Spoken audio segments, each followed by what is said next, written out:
Welcome to the Developer Tribe, where we delve into the process and practice of coaches, educators, and beyond. We're back after a short detour for the first in our webinar series, which is available for replay on YouTube Live. If you're not already, join the online network to access the link. Today is episode 9 of season 3, and one I've been excited to bring to you for a while. A top coach at a football club that has gained notoriety due to a very high profile player and research into youth talent development. I hope you enjoy it as much as I did recording and listening back to it. And as always, thanks for being here, however you got here. And with that, let's jump in.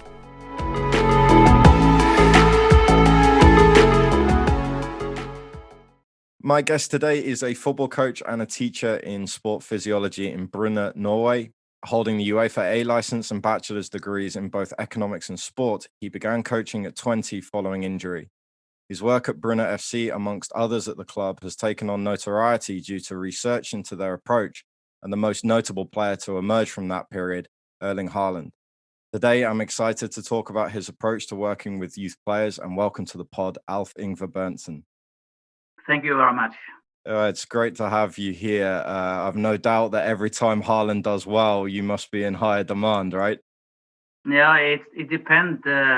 Sometimes it's quite busy and sometimes it's quiet. So it depends. I'm sure. I mean, what I wanted to unpack with you today, though, is not necessarily about Erling Haaland in particular, but you know your approaches to coaching young players, which, as I said, they've been documented pretty well in academic papers and certainly in popular media. Why do you think there's been so much interest in it? I think the interest right now is it's Erling who is creating the interest.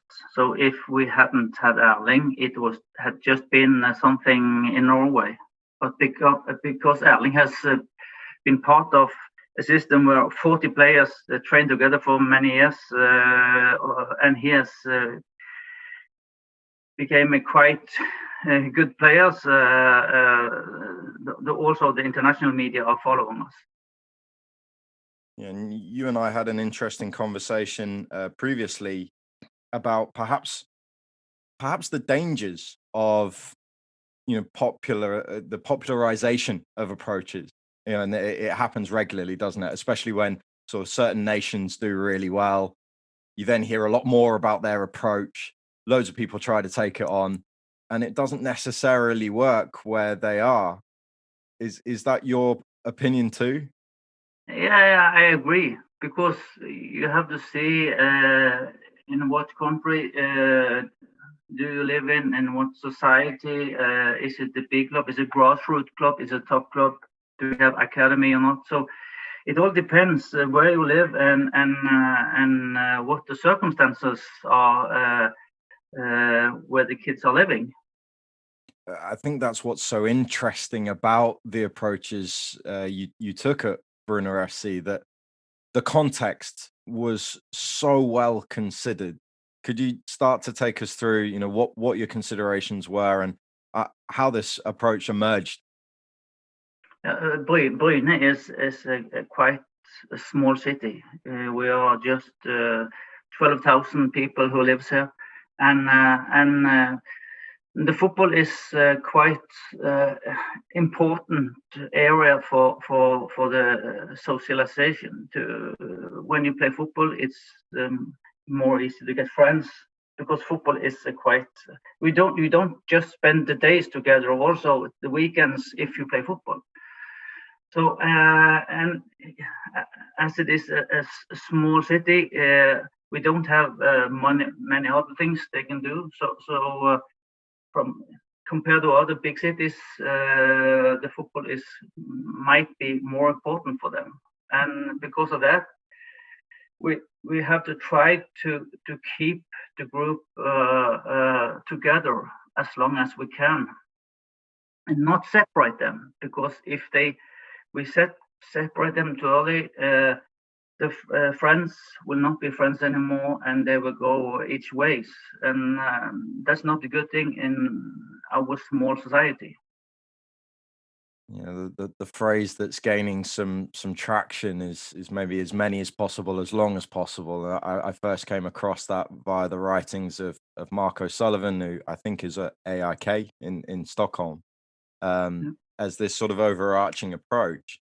So talk to us about what that actually looks like in practice. Then, what were the things that perhaps made your work at that club different to the more sort of traditional approaches of academies?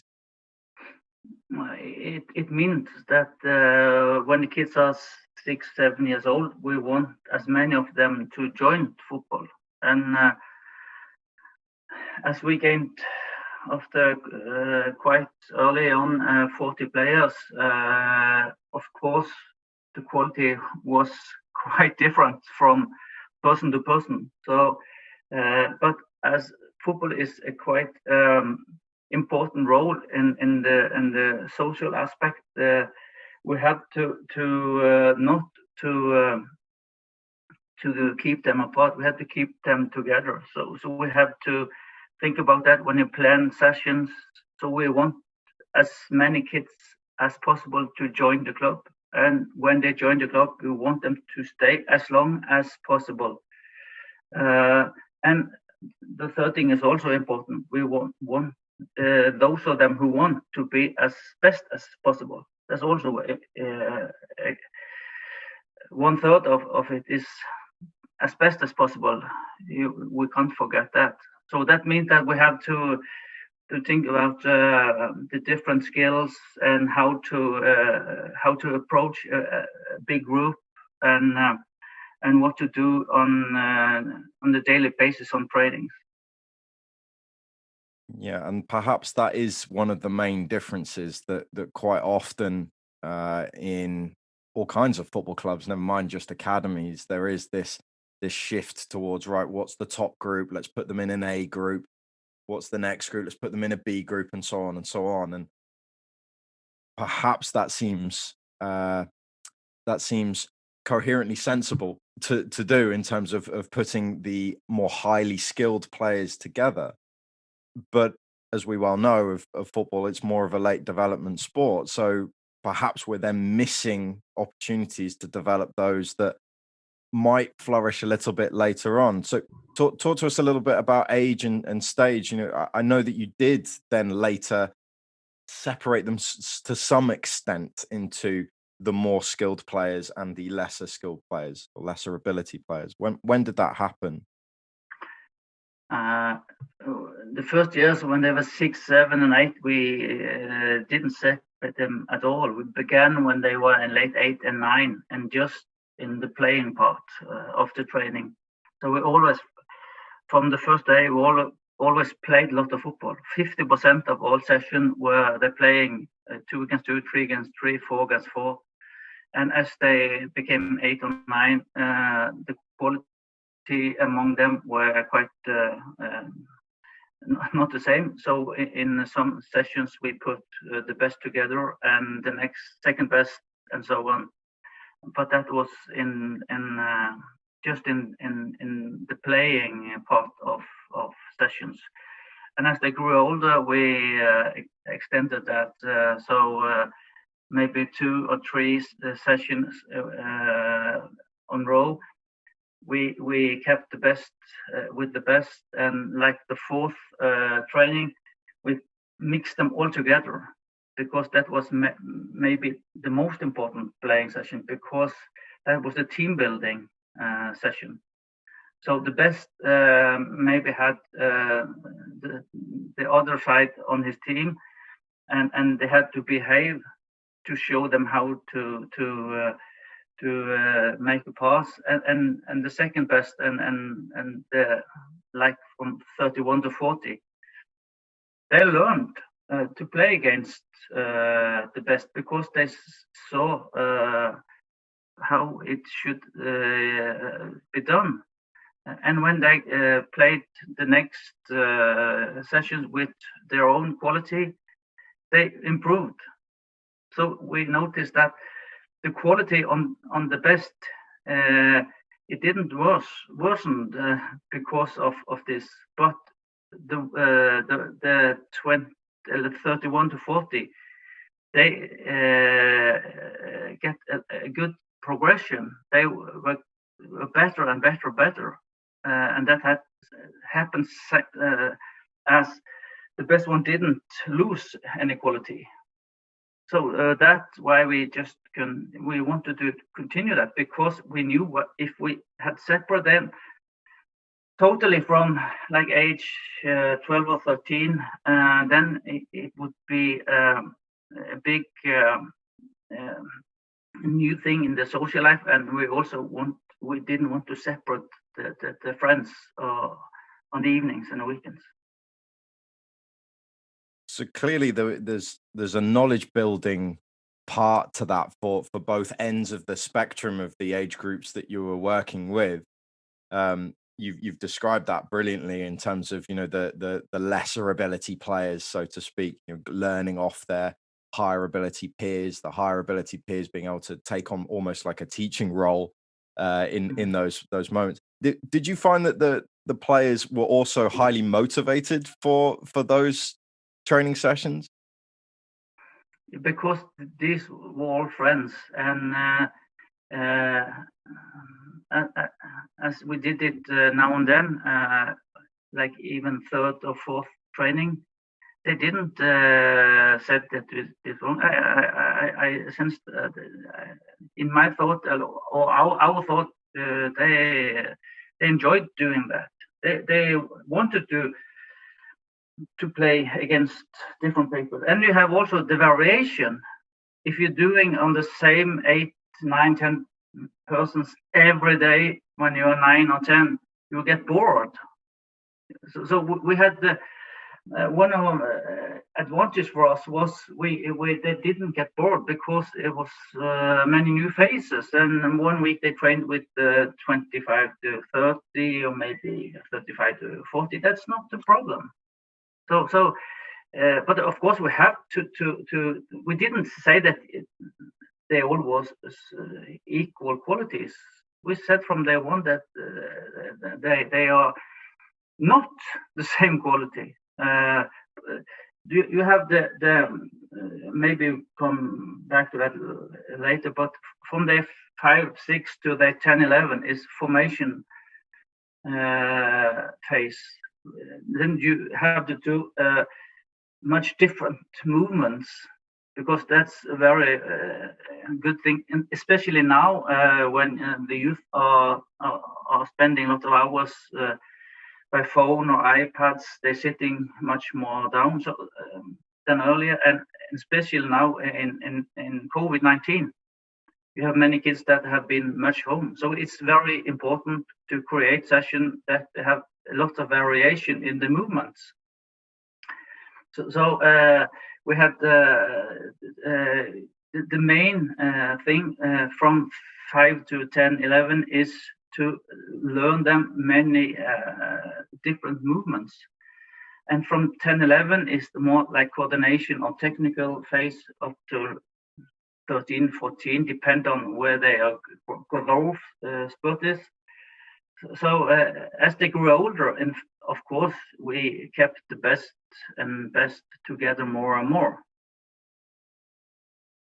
Yeah, and so I mean, just to clarify for those listening as well, that when you're saying these numbers, that's the kind of compartmentalization of these players. So you said you had 40 in an age group, you know, 31 to 40 might be sort of the bottom group, for want of a better term, you know, 1 to 10, 1 to 11 being the quote unquote top group, Yes. rather than the positions themselves. So, but I mean, it sounds like that there was a lot of philosophy behind the way in which you operated within this club that was related to this context of small town. They're all friends. We want to include as many of these players as long as possible.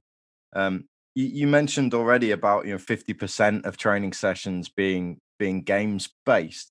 What did the rest look like then? What always had the warm up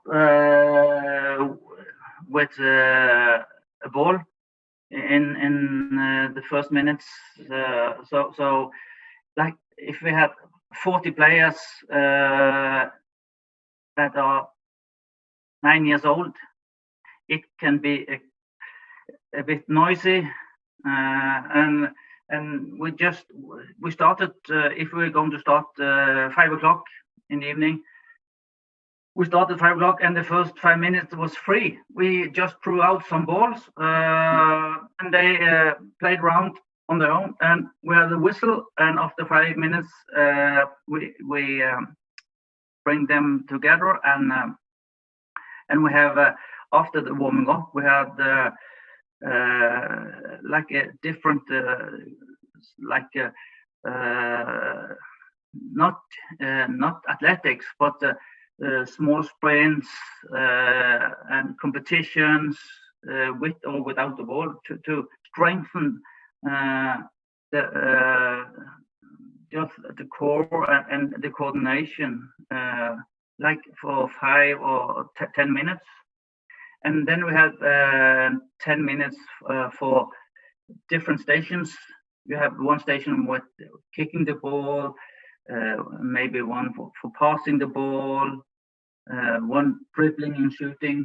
So they did different station, and the last part, the last 50% was always playing. But in first warming up, and we have a different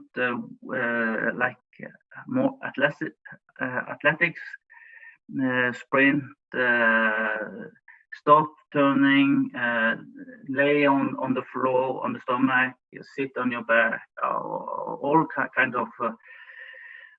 We want to replicate what's in when they grown up. They have to start, change directions, and stop in new directions. So we did these kinds from early on. I suppose here we would know that as fundamental movements or physical literacy, perhaps. Yes. Are the terms that we would probably use for that. So I can imagine what that looks like. Yeah. But I guess what I want to get into is that was there any theory that underpinned this? Was there a moment where these approaches changed or started to be implemented, or has this just emerged over time? And if so, how? No, it was not. All the we took the club, of course, have some plans, and we followed the plans. So we didn't interfere, and all coaches were agreeing on doing this. So we didn't do what something that we were not allowed to by the club. So the documents were all included in the club's plan. So many clubs are doing this from 5 to 12, because in Norway this is the children football, and from their 7 years they're playing matches, but they don't set up like a table. Your team is number 2, and so on. So, but they play like in normal series. But after 12, when they go to be 13, the rules are changing. Now the results are becoming more important, and we had to set them to the teams to different levels, and that's why our approach was a bit different than it used to be, because even then we kept them together at the age of 13 and 14. So even then we had to group together on all sessions. Yeah, and we spoke previously about competition once they got to this adolescent stage, and as you said, in Norway the results are then matter, so to speak. Yep. But you maintained part of this approach by, I mean, didn't go chasing wins, right? That we discussed previously about 1 to 5 connected with 11 to 15 in terms of the players, and then those playing together, not necessarily just putting all the best players together.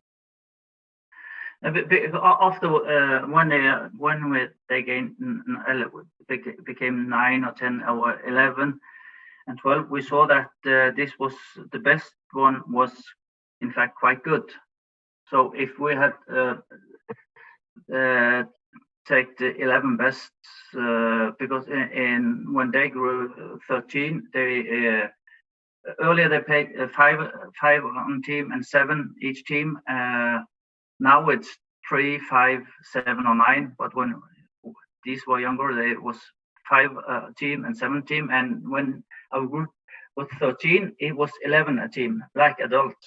So if we had took the 11 best and played against other teams in our region, we had been winning like 6-7-0 every match, and we didn't want that.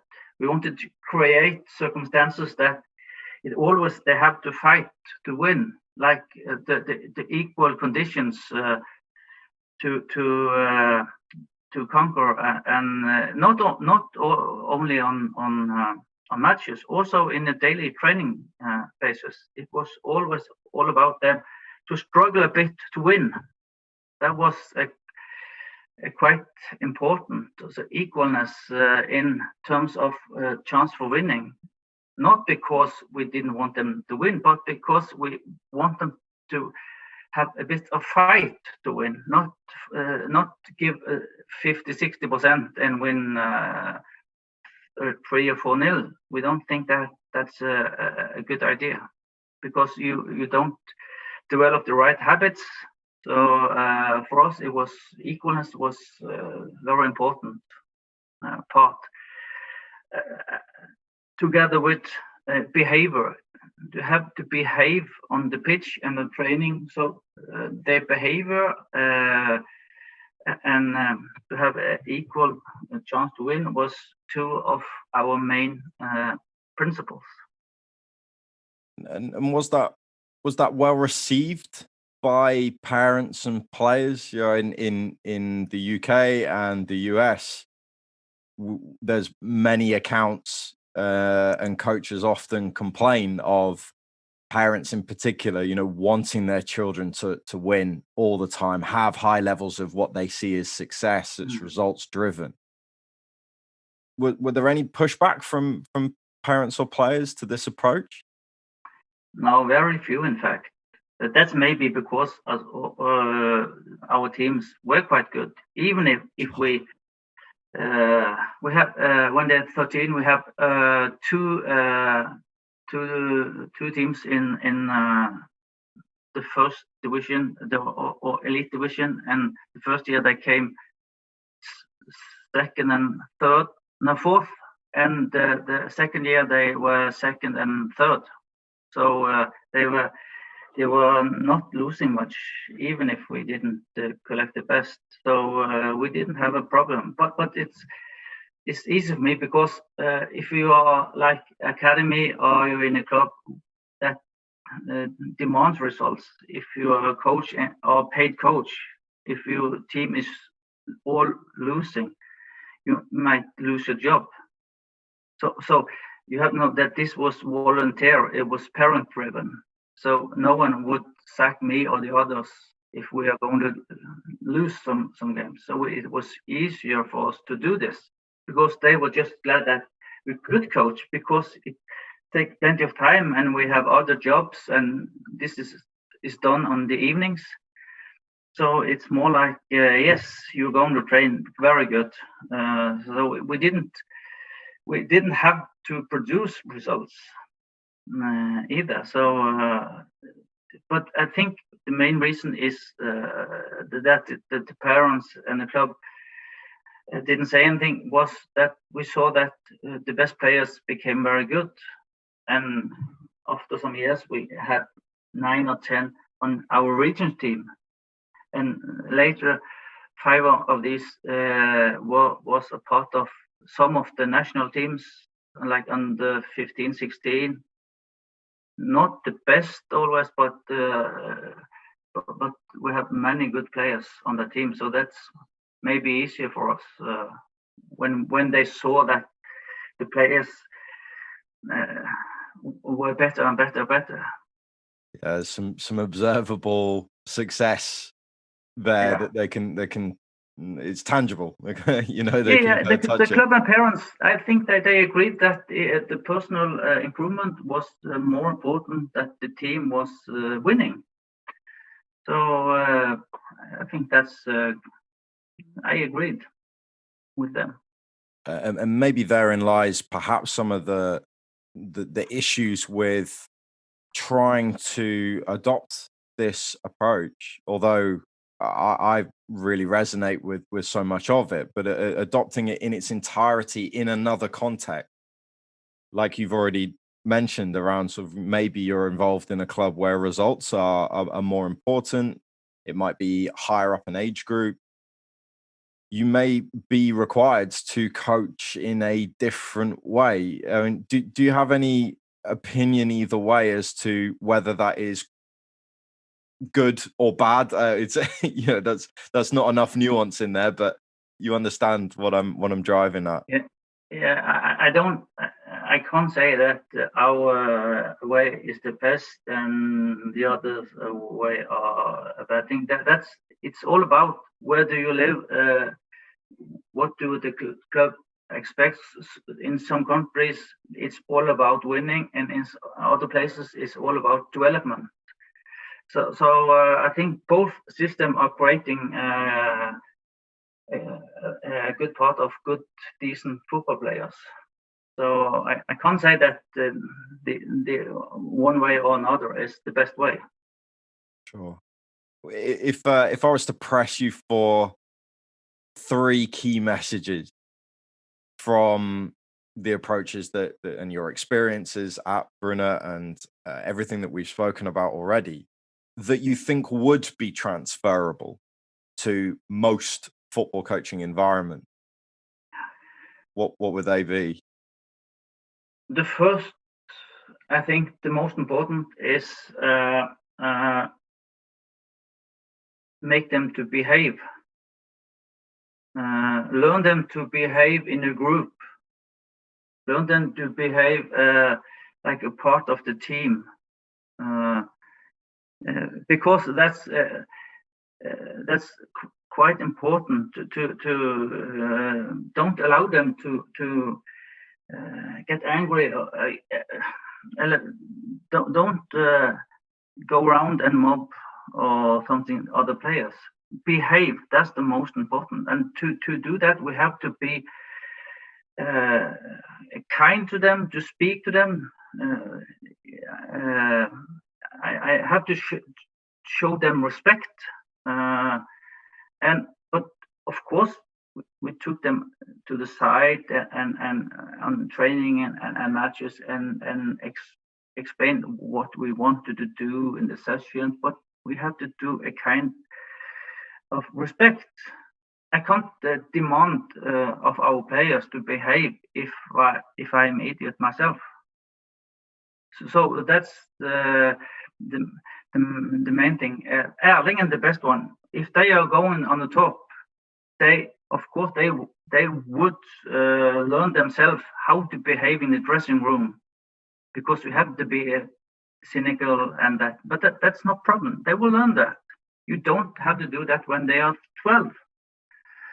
So try to behave like a nice human being. That's the first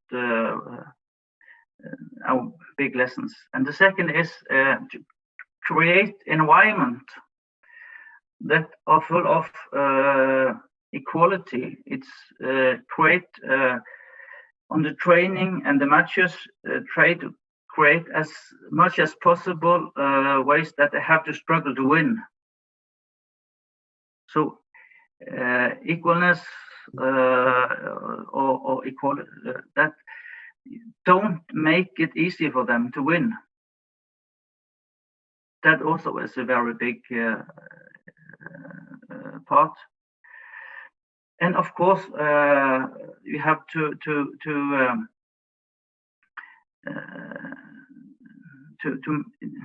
in parts of training, you have to take the best aside and play with the best, like differenting, or I don't know the word. Different. What's the English word for to like them to separate qualities in part of sessions? To differentiate. Yes, that's the word. Do that in a specific way, but not always when you're in a small club, because then they want to fall apart. So with that time, like in every third or fourth training, let them play all together, and you have to remember when you're developing. Don't train the kids like they were adults. That's part of the fourth and third thing I said. If you're going to train adults, it's all about results normally. So if you lose 4 games, it's catastrophic, and if you are winning 4 in a row, it's all about happiness and so on. So, and all of the weak years are prepared for winning. So it's serious about winning. So when you train, especially the smallest kids, not train them as if they were adults. You have to take the training of children very serious, but not in an adult way. The 2 different things. So that's why we wanted to create equality and to separate them in the best ones now and then in parts. But we wanted to see them laughing, to enjoy. To want to come to the next training, to want to train even longer. We wanted to make them have fun, so they can go back home and train much on their own in the weekends. So we want to really want them to enjoy sessions, because if you enjoy something, we think that it's easier for them to be better at something. Yeah, I mean, that's an excellent answer. Plenty to unpack. I mean, in particular for me, I guess it's this sense of the football environment for young players, that there are non-negotiables, particularly around behavior, the things that we would like to see, I suppose they'd be called adaptive behaviors. But that we as coaches don't have to just simply demand that. It doesn't have to be a directive thing where we effectively tell them off for producing poor behaviors. My brother, who was first on this podcast, he talks very often about separating the behavior from the player. The behavior doesn't necessarily make the player when they're youth athletes, youth players. I wanted to ask you there, though, that because you spoke about it a number of times, that this isn't about imposing the adult environment on young players. But I want to almost ask you the opposite question, that there isn't necessarily just an age at which we go, right, this is an adult environment now, so the environment completely changes. I don't think that's necessarily what you're saying.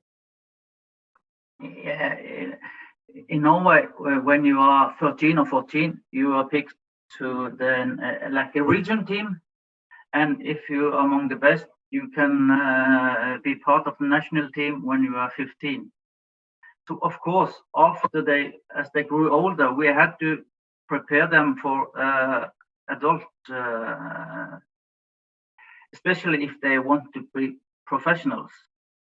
Because in a professional wardrobe, it's not all about camaraderie or to be nice. You have to take your place and not to. You have to show yourself. So we can't.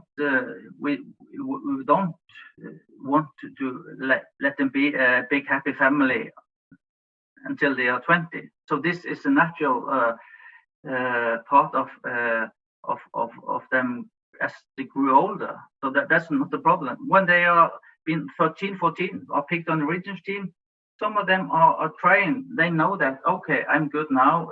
If I go better, we have to maybe I have to be better with my sleeping habits. And then we talk about all aspects on become professional teams.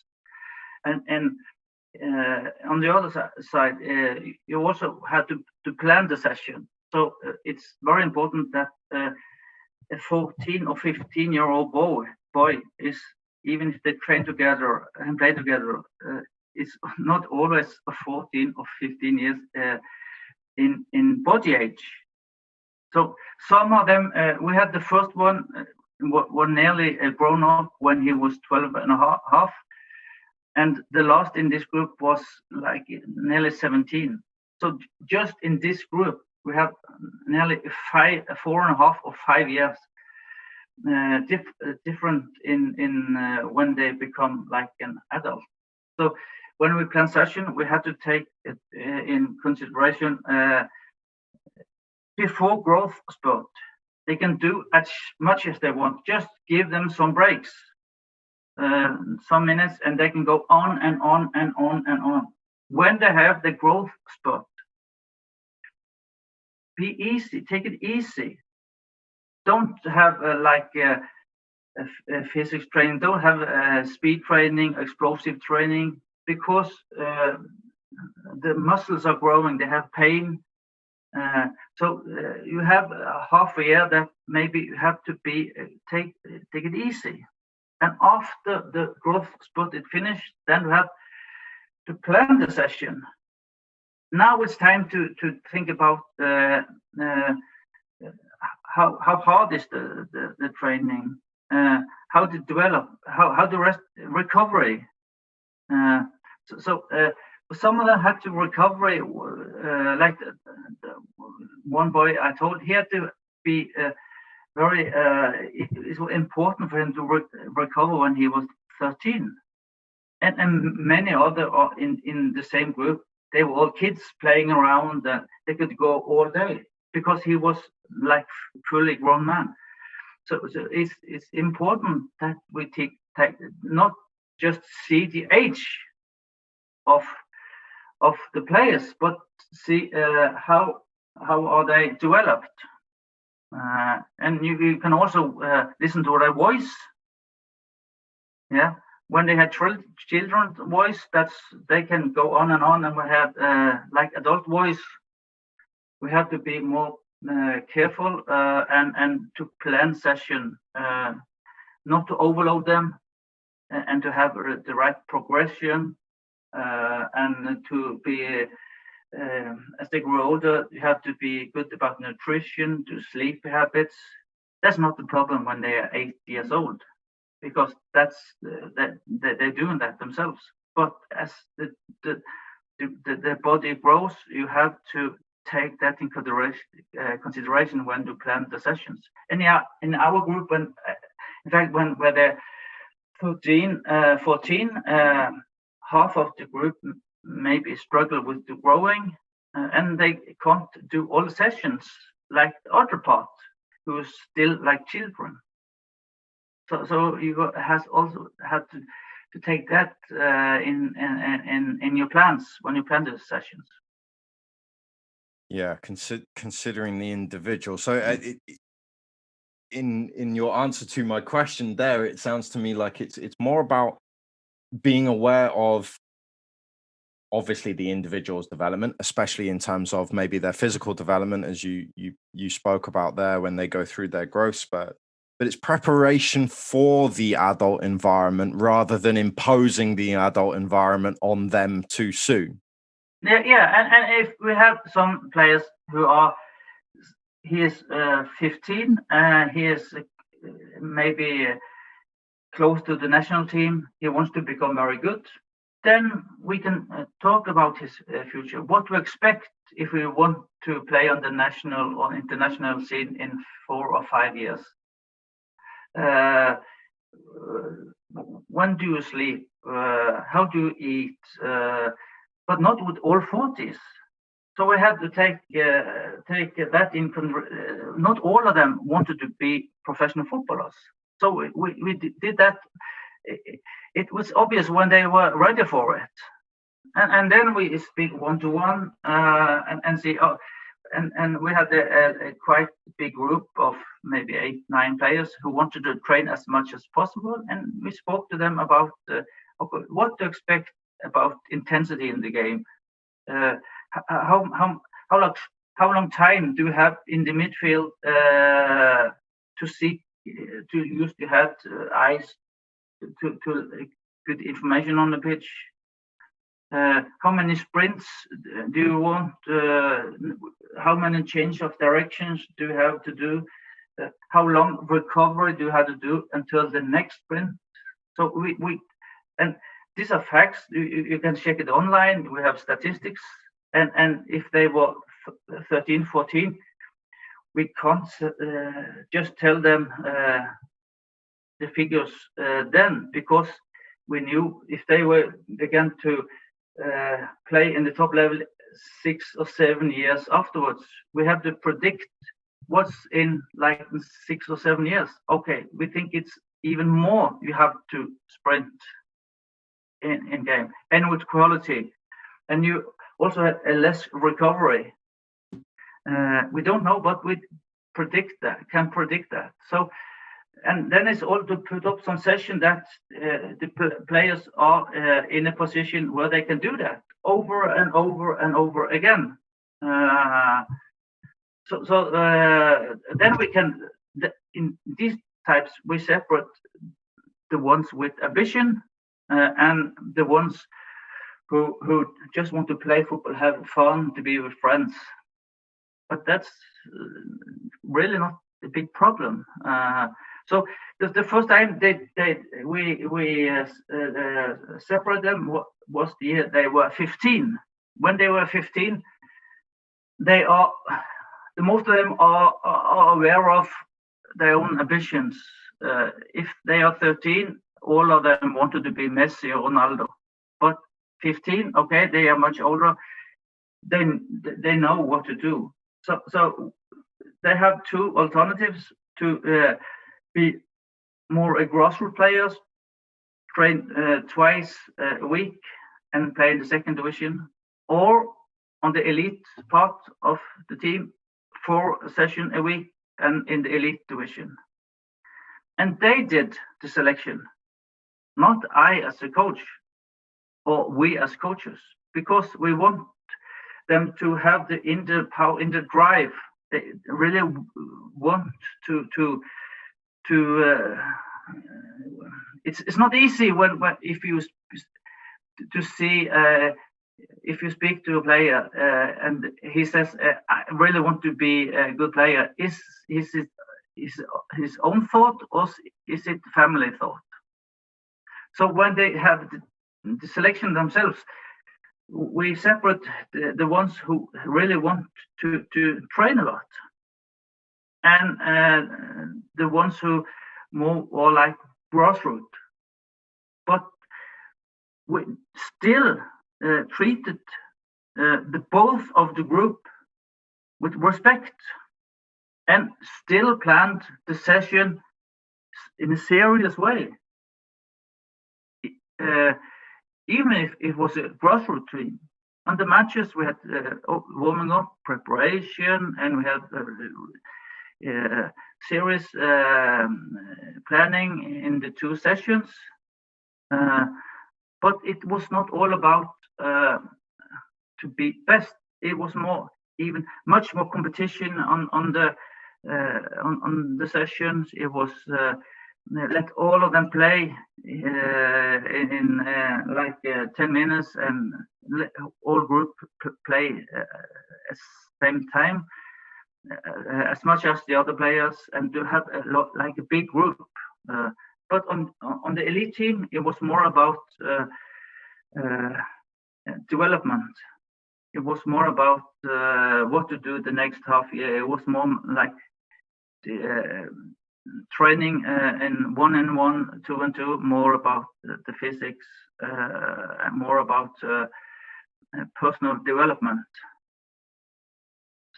But it's very important to not think that the league group they are having serious part, and the grassroots they don't care. They give them a ball and they could fix it themselves. Then they would quit. That idea of the players selecting a top group and a the next group is fascinating, because it just suggests to me that that's much more based on their motivation to train and play rather than perhaps their ability. Do you think when that happened, when they went through that selection process themselves, was it pretty much as you would have done it in terms of selection of players, or were there some surprises in there? Yeah, it was pretty much that I might have expected. It was in our group of 40 players, we got 20. Wow. In fact, and in the group of 20 grassroots players, there were also some decent players, but they didn't, like you said, didn't have the motivation to train for. They wanted to do something else, maybe school or something, to music or different sports or so on. And just enjoyed football.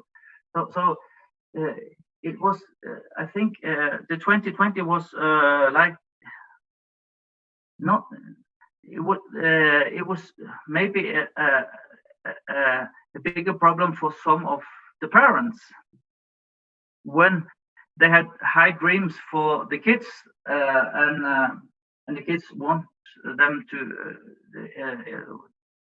the kid want to train on the grassroots team. So, but that went well because the grassroots team was well taken care of, so that didn't create some problems. Yeah, that's an important point to make, that this wasn't about going from an environment where everything is done really well to an environment where there's no care taken over it. There's care across both, and good practice across both. So parents even when they were 15 and 16, those 2 years, when they had chosen grassroots and elite themselves, even then, once a week they were together on the pitch, in the wardrobe, dressing room, and in the warming up. So even then we kept them together. But after the warming up, they went to one half of the pitch and one half of the pitch. So that was all. They didn't lose friendship. So they were, even then, they were kept together. And when they were 16, I think we had 2 or 3 on the national team. So it was quite a good quality on the group. But still, then we wanted them to gather, to tell funny jokes in the dressing room and be together. So I think that was a quite important thing to do. Yeah, it wasn't total separation. I think I mentioned at the start that you'd been working with this group for I think 12 years. Are you still in contact with many of them?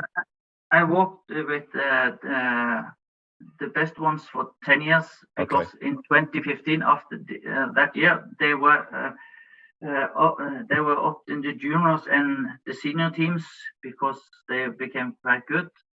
So it was 10 years with the best ones, and I trained the grassroots team part, the number 21 to 40, 2 more years. So I spent 12 years with the grassroots team. Yes, I'm still in contact with many of them. Of course, when I have spent that many years, they are having a place in my heart. So and I don't care if they are good or bad to kick a ball. It's all about them as human beings. So the most famous is Erling. So Erling, he became part of the team when he was 8. One day a week in the beginning, and after that more and more and more. So Erling has a big part in my heart. He's a really nice guy. He's humble. I rate him not as a footballer but as a person. Erling is a generally nice, good person. So that's why I like the Erling very good, but also the other 39. So they understand that we coaches we don't appreciate one player more because he is better at playing football. So I now and then, if I meet them, I speak to them, and I love to see them, but I don't. For example, I don't give Erling advice today before Dortmund. You have to do this, or don't give him fumble after the games. He shall not. He don't need an old coach to bother him with football. But now and then, I'm also in contact with him because he's generally a nice, lovable guy, as the rest of the group. So when you train a big group for many years, you get big, good relations with them, and that just the relation just stop. The physical relation stop, but not the time we spent together, and that will be part of me all my life. Not just the 40 players. You have also parents, and the 40 players didn't have just mom and dad. Maybe there was someone separate and get a new mother and father. So it was not 80 parents. It was more like 100 parents with stepdad, stepmom. So it was not 40. It was 40 plus 100. It's 140 good relations. So that's why we're doing this, because it's I love to meet them, and it's. But I don't ring them and get them to meet. But they are have a big place in my heart, and I love the time we spent together. And of course I missed the group, but life goes on, and now I train new groups. That's life, but they have taken a good place in my heart, all of them are 40. I think it speaks to the network of influence that we can have as coaches, right? The wider influence. It's not just the players that we work with, but the fact that they will go home to their families, they'll be speaking to other friends, maybe siblings. The impact is much wider than I think sometimes we realize, or perhaps allow ourselves to think as well. So that ability to take care of the players we work with, which it sounds like that is so important to you. That's what's come across to me in any case. Is it's no wonder that you've had such a positive influence on that group and everyone else that the players you'll be working with as well. We tried. In fact, we tried to take care. That was one of and behave. That was show them respect. Whether you're good to kick a ball or not so good, show them respect. Well, that is a wonderful place to finish that there, because I think that is such an important message, and I was so keen to make sure that we paid homage, so to speak, to the approaches that you have taken and the club has taken, but to really say, right, well, which of these are transferable across, and maybe the main one there is that we need to respect the players that we work with. So that's fantastic. I always leave with the last question, which is, if you could have an audience with one person, who would that be, and who would you want to speak to? Kevin Keegan. Kevin Keegan. Why Kevin Keegan? Because I would just wanted to meet him, because he was my youth hero. So I would just had sat down and not speak and just listened how about his life had been, and I became a Liverpool supporter when I was 7 years old, like early 70s. So I grew up with Kevin Keegan as a great inspiration. Yeah. Oh, great choice. Great choice. Alf, thank you so much for your time today. If anyone wanted to reach out and talk to you more, how would they go about doing that? They can go to people contact me by phone, LinkedIn, Messenger, Facebook, something. But now and then, if I don't answer, they have to try once more. And if they try to contact me, always write who you are. If you text me, I want, because I have quite a lot of people who are interested, and I can't. And if I don't know who is calling, I won't take the phone. No, fair enough. Well, look, I'll leave your contact details for LinkedIn and email on the podcast details, and then others, they can find you if they look you up as well. So that's perfect. Yes, I'm on the most platforms. Yeah, well, that's how I found you. So thank you so much. Brilliant. Just leaves me to say, welcome to the tribe. Thank you very much for invitation. That's it for episode 9 of season 3, and our thanks to Alf for joining and giving us insight into the talent development environment at Brunner Football Club that produced the enigmatic talent that is Erling Haaland. More importantly for this conversation, it was clear the care Alf and others at the club took for their players and their individual development, a consistent theme of many of our guests here at the Developer Tribe. If you haven't already, come join us at thedevelopertribe.mn.co, where we are journeying freely and loyally towards effective coaching and coach development practice. I look forward to seeing you and connecting with you there, and of course, back with a pod next week.